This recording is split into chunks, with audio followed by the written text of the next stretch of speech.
Om Shanti. Today's Murli is 21st of April 2020, and the essence is: sweet children, you are now making effort to become the most elevated human beings. Because the deities are pure, they are called the most elevated human beings. You are now becoming pure. So it's a really, I would say, loaded Murli today. Every other line is a precious line.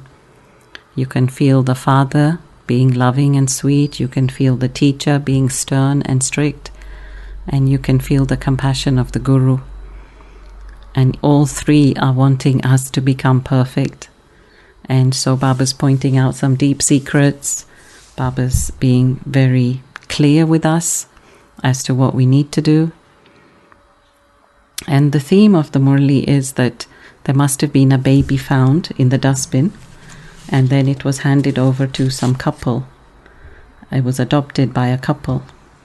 And so Baba's taken off on that and saying that the whole world is a refuse bin, like a dustbin, a garbage bin. And we are those living in this dustbin, and Baba's picking us out and adopting us. So Baba's whole theme is basically just get on and make the effort. Why are we resisting making the effort? And Baba says again and again, whatever you sow, so shall you reap. In different words, in different ways, Baba's saying, if you make the effort, you get the reward. And let's just go back to the essence, which is becoming deities. So how do we become deities? A deity is one that gives. We say Devta in Hindi. So Devta means the one who gives all the time. And Levta is the one who takes. So we become deities by giving all the time. If there's ever a desire to take, then I'm not going to become a deity. And I think this is what Baba, Mama, Dadis got very clear in their minds, in their hearts, that we do not want to take anything except from one Baba. And to everyone else, we just want to give. And this is how one becomes great. Because the moment I want something from someone, I'm setting myself up for defeat. Even a simple thank you from someone. You hold the door and you expect a thank you from them. Or you do a little favor and you expect a smile, appreciation. But I'm setting myself up, because then if I don't get it, then I get upset. So even the deed that was done in good faith goes to waste, because I planted the seed, but I wanted something back immediately. So that's not a very pure deed. So when Baba says you're becoming pure, I have to check my mind, my thoughts, my heart, my feelings, and am I doing it with the right intention? So today I don't want to go into every single line, because honestly every single line is very precious, and really read the Murli with that attention. But I do want to take up this theme which I've been feeling lately with regard to the world, and that is that we really are the Pandav community. And Baba makes a mention of that in the Murli today, that we are the Pandavs. And if you look at the Mahabharata, then there were only 5 Pandavs, but there were 100 Kauravas. And it's the 5 Pandavs that won. But on what basis did they win? They won because they had Krishna with them. That's the only reason. Otherwise, they could have not done it on their own. So all the time when it said 5 Pandavas versus the 100, but it wasn't just 5 Pandavas, it was with the help of Krishna. And so too, here we are, a few of us, a few Brahmins, trying to change the world. But what we have as an added asset is that Baba is with us. We're not alone. And with Baba on our side, we can have full faith. And this is what the Pandavas had. They had full faith that Krishna's with us. Because I don't know if you know the story, but when Duryodhan, the head of the Kauravas, and Arjun, they both went to Krishna. So what happened is Duryodhan was standing behind Krishna, and he arrived first, and Krishna arrived second, but Krishna was standing at the feet of Krishna. So Krishna looked at Arjun and said, "Speak, my child, what would you like?" And they had come to ask for help from Krishna. And then Duryodhan interrupted and he said, "I was here first." And Krishna said, "But my vision fell on Arjun first because he's in front of me." But it was, of course, Duryodhan's ego that didn't allow him to go to the feet of Krishna. So all these are subtle, like, innuendos to show where the ego comes in, where the humility comes in. Anyway, the story continues, and so Krishna says, "Fine, Duryodhan, what would you like? What kind of help would you like for this Mahabharat war? And you have first choice." And Duryodhan said, "I want your full army." And it was known at that time that Krishna had the biggest army. I don't know exactly, but there's a word like Akshuni something. I don't know exactly how it's translated. But he had so many men. He had the best weapons, and nobody could defeat Krishna's army. I mean, he was Krishna, right? So Duryodhan thought, if I have Krishna's army, then we've got to win. So Krishna gave him the army, but Krishna knew also too well what Arjun wanted, and Arjun was also clear what he wanted. And Arjun said, "Krishna, I only want you. I only need you. I only want you by my side." So Krishna said, "Okay, I will. I will be with you, but I will not lift a weapon." Right? I will not lift a weapon in war. So Arjun said, "That's fine. You just guide me. You guide the Pandavas, and we'll be okay." So back to the Pandavas also. There was Arjun, who was remembered as the most obedient one. Yudhishthir, which means the one who is stable in battle, stable in war. And actually Yudhishthir is the eldest of the Pandavas, but he's always remembered after Arjun because Arjun always takes the initiative. He's always ever ready and takes the initiative. And so there's Yudhishthir, there's Arjun, there's Bhim. Bhim was the one with strength. So they say he was having the strength of 100 elephants. And then there was Sadev and Nakul. And Sadev, if I remember correctly, was meant to be the most handsome.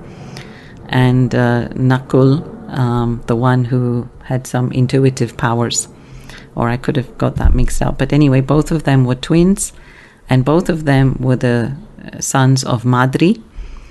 And the other three were sons of Kunti. And both had the same father, Pandu. So anyway, the point being that just to remember the strength of the Pandavas, that we need to be stable in times of war, we need to take initiative, we need to be obedient, and we need to be strong, we need to be intuitive, and we have to have that inner beauty. And that's what Baba's been saying these few days, is we've got to imbibe the divine virtues.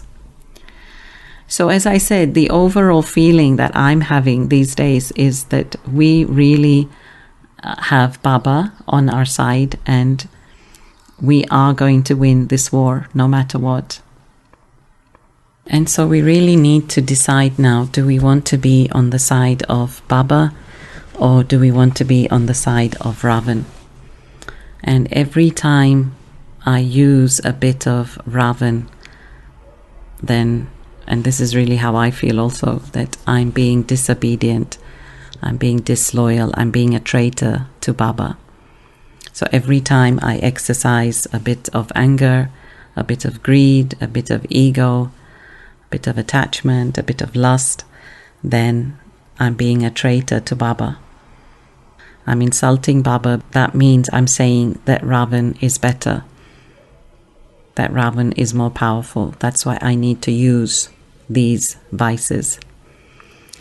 So, as I said, Baba's pointing out very clearly, if you make the effort, you become a king. If you don't, you become a maid and servant. And Baba's also saying there are so many types of maids and servants. There are those that adorn the queen. Then there are those that do the sweeping. There are those who just bring the food, look after the children.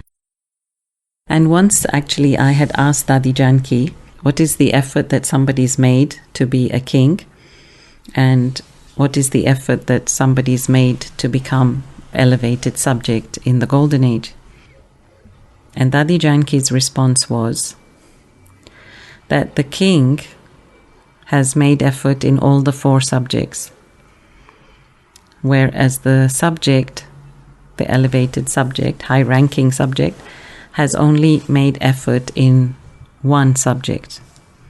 So either Gyan, either Yoga, either Dharana or Seva. Whereas the king has made effort in all the 4 subjects. So they're good in Gyan, knowledge, in Yoga, in Dharana, and in service. So if we take up this aspect of mastery, then it's a mastery in all 4 subjects. That's why yesterday too Baba said about Boli Dadi that yes, it's good to be in the kitchen and give happiness to others, but then we also have to be knowledgeful.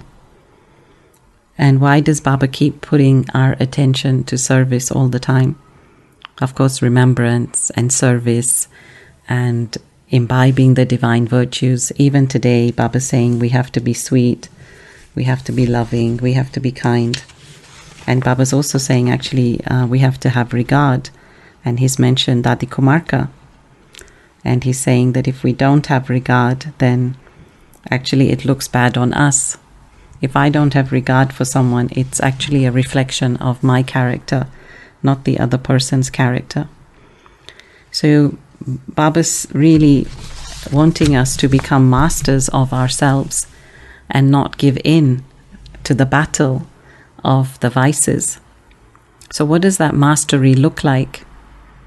So every time I have a thought, it's almost like I have to see and not see. I have to hear and not hear.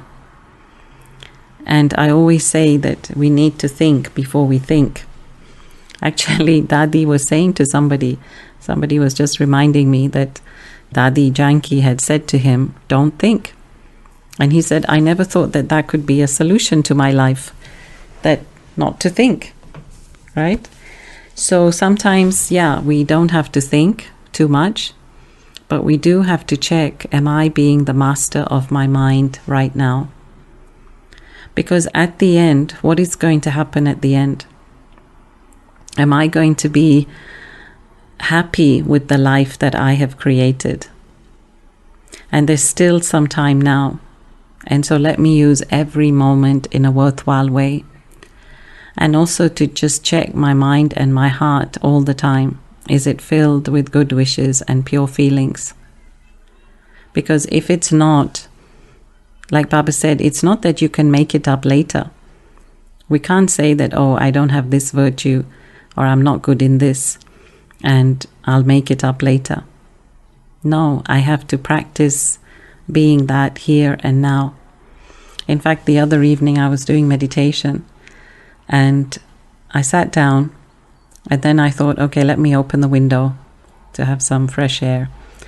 Then I thought, okay, let me straighten Baba's picture a bit. Let me tidy the cushions. And I thought to myself, what are you doing? You're trying to create the perfect outer atmosphere in order to create the perfect inner atmosphere.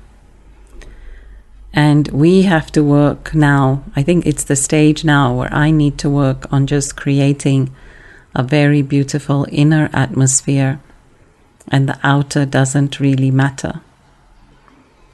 And this is the time that we're getting now, this time to be at home, this time to take time out for Baba, for remembrance, and really to focus on creating a very elevated stage. So Baba is constantly inspiring us to become victorious, to become great, to become elevated, to become deities. There's nobody who could keep pushing us in the way that Baba does. I mean, Baba just does not give up.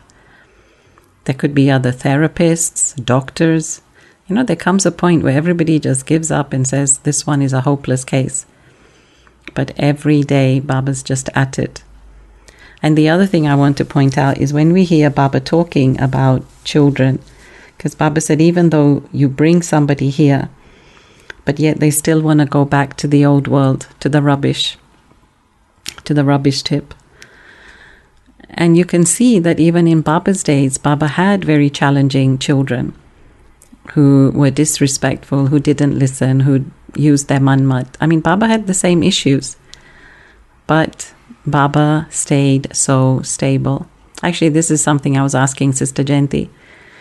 What did you see in Brahma Baba when you saw him in Sakar form? And she said just absolutely stable, absolute faith that this was Baba's work. And so I leave you with this point today, like Yudhishthir, to be absolutely stable in the battle. And I think this is what's needed now, to be like Brahma Baba, to be like Mama, and to be absolutely stable. So have a peaceful day. Om Shanti.